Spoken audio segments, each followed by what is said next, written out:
Guys, hari ini kita mau ngelakuin test drive ya buat mobil Fortuner kita nih yang 1GD.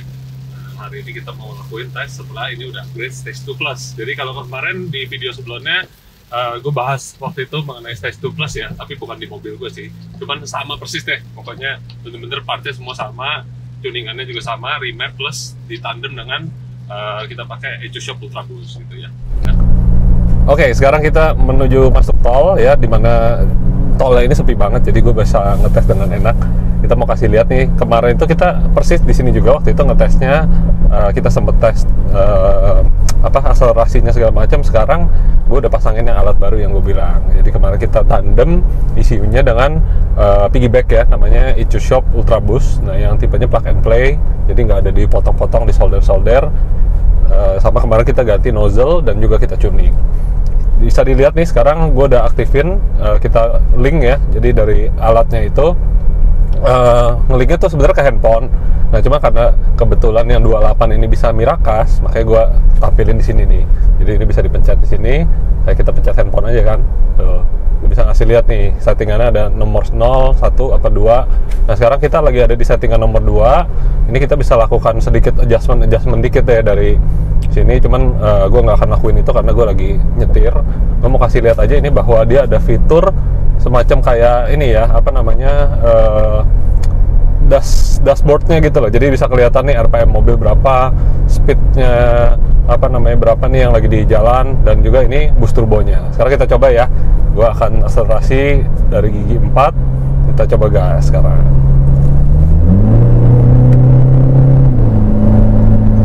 Bisa dilihat speednya cepet banget, akselerasinya sekarang nih.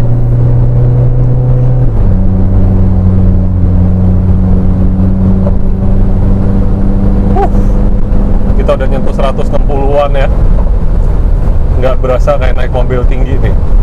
Biasanya mobil tinggi begini kan lama banget gitu akselerasinya. Tadi kita bisa lihat akselerasi cukup cepat, dari 80-an itu ke 140, nggak berasa guys. Yang ditampilin di sini, by the way, ini adalah speed yang dibaca sama GPS. Hari ini langitnya agak nggak begitu bagus ya, kayaknya pasti ada sedikit perbedaan antara yang dibaca sama di sini. Tuh, kayak di sini aja nih kita udah stabil sekarang di 90 berapa nih? 97 km per jam, di sini baru 91. Artinya ada beda 6 km per jam ya.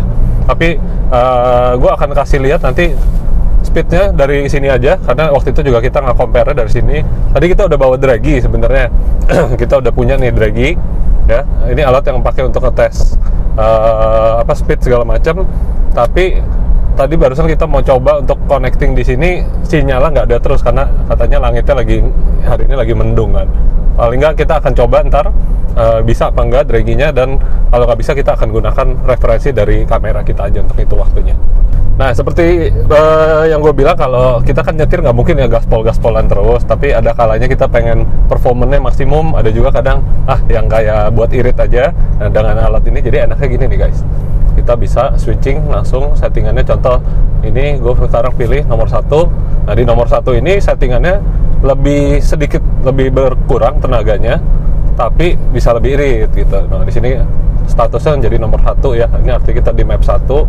Nah, kita coba lagi nih akselerasi dengan map 1, kita bandingkan sama yang tadi. Oke, gas lagi. Bisa dilihat ya speednya. Ini kita dari gigi 4 doang nih. Memang tidak secepat yang nomor 2 tadi, tapi ya masih jauh lah di atas standar gitu. Map 1 ini kemarin gue bikin powernya sekitar 210 ya, wheel horsepower. Kalau yang map 2 nya itu sekitar 226 wheel horsepower. Nah, seperti yang kita bahas kemarin di video waktu di dyno, jadi terlihat bahwa rail pressure-nya itu udah mulai ngedrop di RPM tinggi. Nah, ini disebabkan karena pompanya itu sendiri dari si fuel pump ya, dia udah nggak kuat lagi untuk dorong ketika kita minta bukaan injektor tuh lebih gede lagi, karena kan kita udah ganti ya injektornya. Jadi solusinya adalah harus di-upgrade stroker pumpnya atau bagian shaft dalamnya itu diganti. Nah, mungkin berikutnya gue akan lakukan penggantian itu, dan setelah step yang itu gue akan mengganti turbonya menjadi diameter yang 43 mili. Harusnya lebih enak lagi tuh pasti. Oke, kita coba sekarang traction control kita off-in, kita akselerasi 0 ke 100. Dengan mappingnya kita ganti ke mapping yang nomor 2 ya, seperti di sini udah kelihatan nih. Oke, kita coba boost.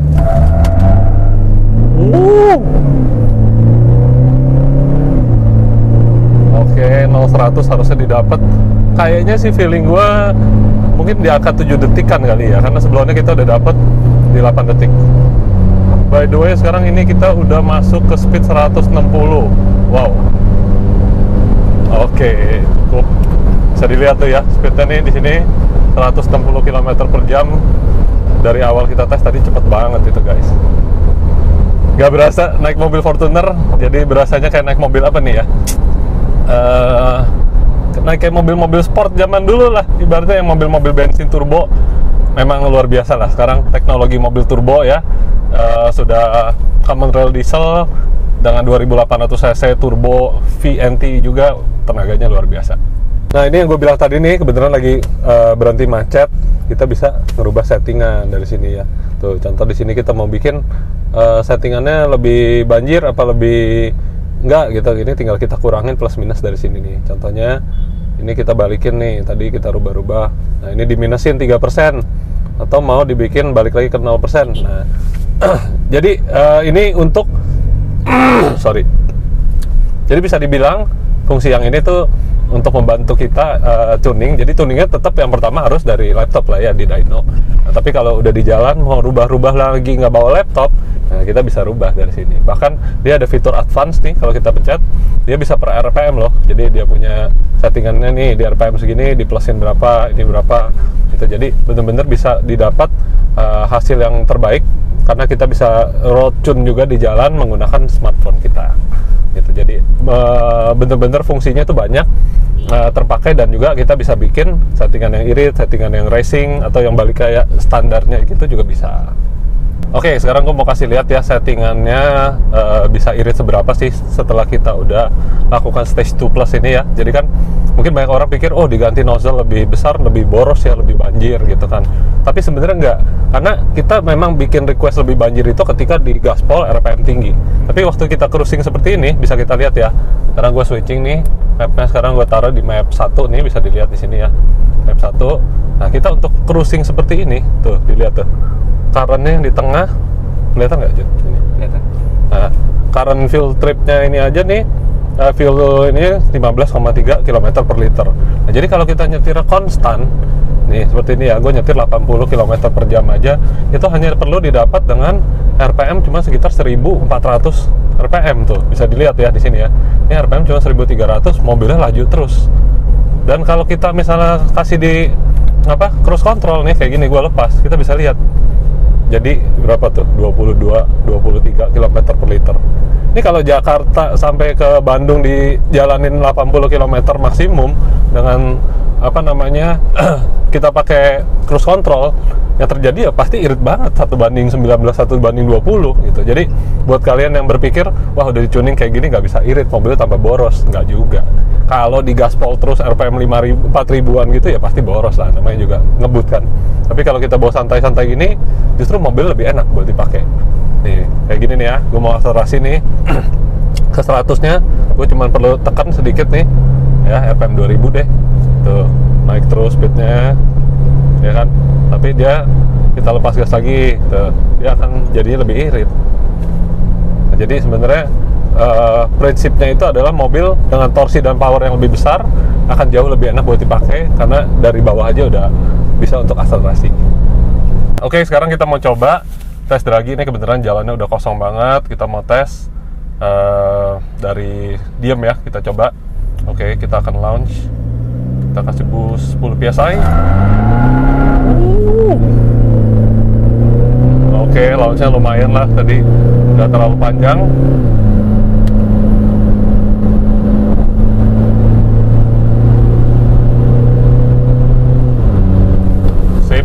Dapat tadi kurang lebih berapa tuh? 0-100 nya dapat dalam 9 detik. Kayaknya gara-gara spinnya kepanjangan deh. Kita akan coba lagi di trial kedua. Oke, ini trial kedua gue mau coba pakai tractionnya on karena gue masih pakai ban standar, jelek banget sih bannya. Kita coba sekali lagi tractionnya on, mudah-mudahan membantu buat dapat traksi. Ups.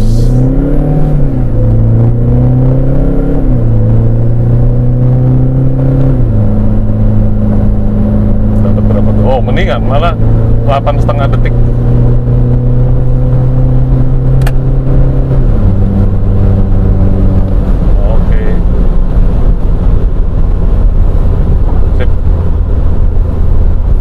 Oke, ini kita pengen coba pakai draggy ya, tapi sayangnya di sini tuh satelitnya kagak ada hari ini nih.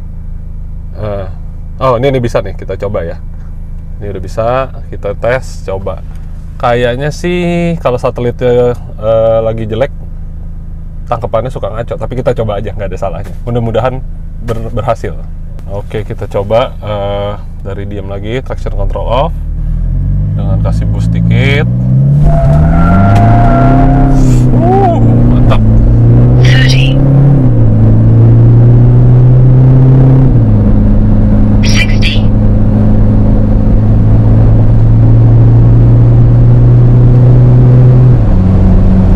Oke, sip.